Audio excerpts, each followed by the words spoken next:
तो लगातार संघर्ष जारी है और आपको बताएं तमाम खास मेहमान हमारे साथ में जुड़ चुके हैं। संजय सोई सर हमारे साथ मौजूद है, कर्नल शैलेंद्र जी हमारे साथ मौजूद है, यूके देवनाथ सर हमारे साथ मौजूद है, शिवानंद सिंह सर हमारे साथ मौजूद है। लेकिन सबसे पहले शैलेंद्र सर आपको लेकर चलते हैं वॉल पर। कुछ तस्वीरें आई हैं इस महायुद्ध की जो हम लगातार दिखाने की कोशिश करेंगे। आप आइएगा थोड़ा साथ में कि किस तरीके से ये जो तस्वीरें हैं वो क्या बता रही हैं, क्या कह रही हैं, वो हम एक बार समझने की जानने की कोशिश करेंगे। देखिए किस तरीके से आयरन डोम सिस्टम की भी बात हम यहाँ लगातार कर रहे हैं और गाजा में एक बार फिर से एयर स्ट्राइक की जो तस्वीर है ये सर्कल में हम दिखा रहे हैं कि किस तरीके से रॉकेट से हमले यहाँ पर किए जा रहे हैं और तीनों छोर से इस वक्त हमले हो रहे हैं। सर देखिए, जब आप ये देख रहे हैं हमें मानना पड़ेगा कि राइट साइड जो हम देख रहे हैं वो गाजा साइड है और लेफ्ट साइड जो है हमारा इजराइल है। जब वो रॉकेट आएगा मैं आपको तब एक्सप्लेन कर पाऊंगा। रॉकेट कहीं ये देखिए, ये जो रॉकेट निकला और ये जो आया, अब जब ये ऊपर आ रहा होता है तो आयरन डोम का जो रडार सिस्टम है इसको अपकमिंग ट्रेजेक्टरी में पकड़ता है, उसकी स्पीड कैलकुलेट करता है और वो कहाँ जाकर ट्रेजेक्टरी में गिरने वाला है वो जगह कैलकुलेट करता है। उसके बाद वो रडार सिस्टम ऑटोमेटिकली उनको प्रायोरिटाइज करता है और उस प्रायोरिटी में देखता है अगर 20 से ज्यादा है 20 तक वो सबको एंगेज करेगा क्योंकि वो उसकी काबिलियत है, और 20 से अगर ज्यादा है तो उनको प्रायोरिटाइज करेगा कि वो जो ट्रेजेक्टरी बन रही है वो कौन से डेंजरस एरिया, वो रहने रिहायशी एरिया या जंगल। तो अगर 2 मिनट के लिए मान ले कि 21 वहां से आई तो वो क्या करेगा, 20 को तो ट्रैक कर लेगा। वो जो एक है अब उसने प्रायोरिटी कैसे करनी है कि ये बिल्टअप एरिया जो है यहाँ गिर रहा है और एक ये जंगल एरिया है, तो वो जंगल एरिया वाले को छोड़ देगा और बाकी को एंगेज करेगा, जिसके लिए यहाँ से इस वाली साइड से इजराइल वाली साइड से इंटरसेप्टर्स निकलेंगे एक एक मिसाइल के लिए। अगर वहां से 20 को ट्रैक किया है तो यहां से भी 20 निकलेंगे और वो उनको डिस्ट्रॉय करेगा जहां भी ऊपर। बिल्कुल, देखिए ये लेबनान की तस्वीर सर हम आपको दिखा रहे हैं कि किस तरीके से यहां पर भी अटैक किया गया है, उसकी तस्वीरें आप देखिए।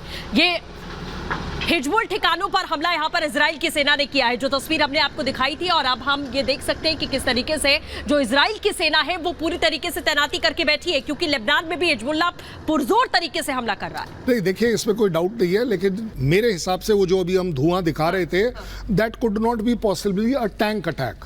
वो आर्टिलरी अटैक हो सकता है, एयर अटैक हो सकता है, मिसाइल अटैक हो सकता है, रॉकेट अटैक हो सकता है, लेकिन मुझे नहीं लगता इस समय कि वो जमीन से हमला किया। नहीं, वो जमीन का ही है। ये तोप जो अगर है ये जमीन की तोप है, इसमें कोई डाउट नहीं है, लेकिन वो टैंक्स का अटैक नहीं है क्योंकि टैंक्स जनरली स्ट्रेट फायर करते हैं। ये जो ऊपर से जाकर ट्रेजेक्टरी बनाकर जो बॉम्ब्स नीचे आते हैं वो इलाके को एरिया वाइज टारगेट लेते हैं। बिल्कुल, ये सर देखिए एरियल शॉट है, ये गाजा पट्टी का शॉट है। किस तरीके से इजराइल ने कहा था कि हम बदला लेंगे और उसकी ये जीती जागती तस्वीर है। ना केवल बदला, ये 99.9% एरियल अटैक है क्योंकि इस तरह की डिस्ट्रक्शन नॉर्मल टैंक अटैक वगैरह में नहीं हो सकती और अभी इस समय वो उस स्टेज पर भी नहीं आई है।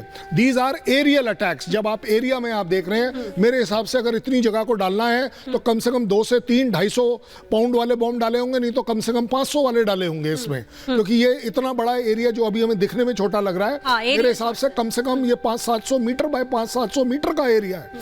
टोटल डिस्ट्रक्शन जिसको हम कहते हैं, ये this is only possible by aerial attacks, whether of missile या ऑफ एयरक्राफ्ट।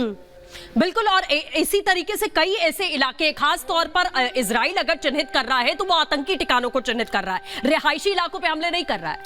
और उसमें भी देखिए जैसे ये अटैक हुआ है, ये साथ वाली बिल्डिंग को कुछ नहीं हुआ है। इसके इस साइड वाली बिल्डिंग को भी कुछ नहीं हुआ है। इसका मतलब क्या है, पिन पॉइंटेड अटैक है। क्यों है? क्योंकि उनका एप्रिसिएशन है, इंटेलिजेंस है कि यहां पर हमास का हेडक्वार्टर है या लोग हैं या कोई कम्युनिकेशन सेंटर है, कुछ तो है जिसको उन्होंने सेलेक्टिवली डिस्ट्रॉय किया है।